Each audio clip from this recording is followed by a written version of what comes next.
بسم الله الرحمن الرحيم. السلام عليكم ورحمة الله وبركاته. ازيكم عاملين ايه؟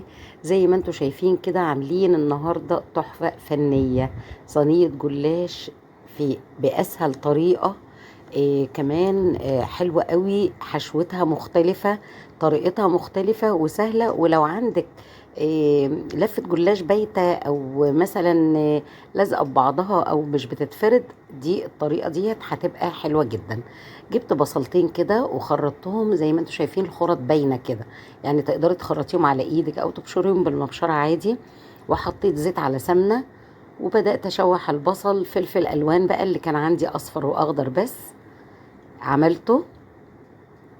هتبل بقى بصل، البصل معاه الملح والفلفل وبهارات فراخ وبابريكا، الفلفل الاسمر طبعا. وعندي بقى صدرين فراخ كده مفرومين، صدر يعني صدر فرخة واحد، فرمته فرمة كويسة. تقدري تعمليها بالوراك عادي، تقدري تعمليها بحشوة الجبن، تقدري تعمليها باللحمة المفرومة، تحفة جدا. التشريبة دي بتخليها بقى هايلة وبتروح في حتة تانية خالص. بيضتين عليهم شوية فلفل، وكمان كوباية من الحليب، معلقتين من الدقيق، ونص معلقة من النشا.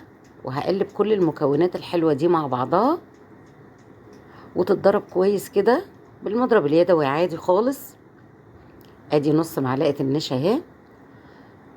وكمان حطيت شوية بيكنج باودر، معلقتين من الزبدة السايحة او المتسيحة او مش متسيحة عادي.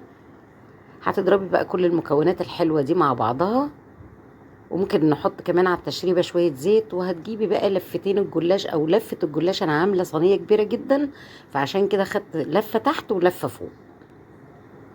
قطعتها بقى كده وهي رول زي ما هي كده، مش هنعمل فيها اي حاجة، ولا هنفرد ولا ناخد ورقة ورقة وندهن والحاجات المتعبة دي كلها.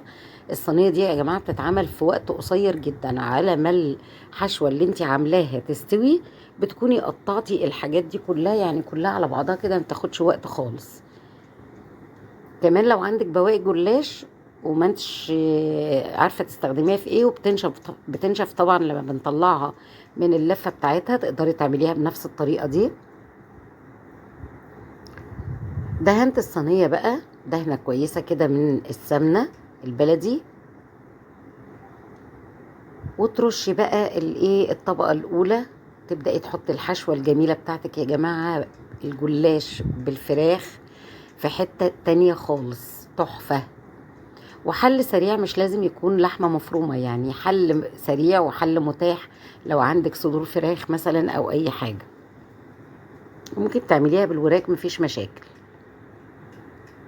جبت بقى التشريبة وبدأت اشرب بقى النص التحتاني من الجلاش. كان ممكن يتعمل كده من قبل ما تحطي الحشوة، وممكن من بعد الحشوة عادي.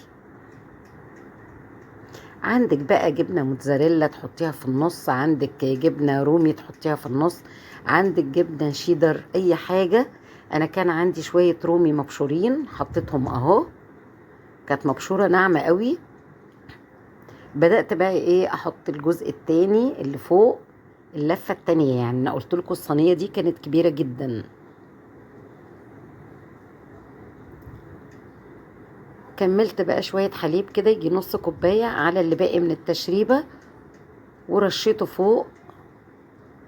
لازم سمنة على زيت يا جماعة علشان تدي اللمعة الحلوة دي. وكمان رشة موتزاريلا بقى على الوش، ويلا بقى يعني مش قادرة اقول لكم، انتوا اكيد متخيلين الطعم والشكل. شايفين يا جماعة؟ كان طعمها رائع رائع رائع، سهلة جدا، مريحة قوي. انتوا لسه ما عملتولناش لايك لحد دلوقتي، اعملوا لنا لايك وشير وسبسكرايب. شكرا ليكم والسلام عليكم ورحمة الله.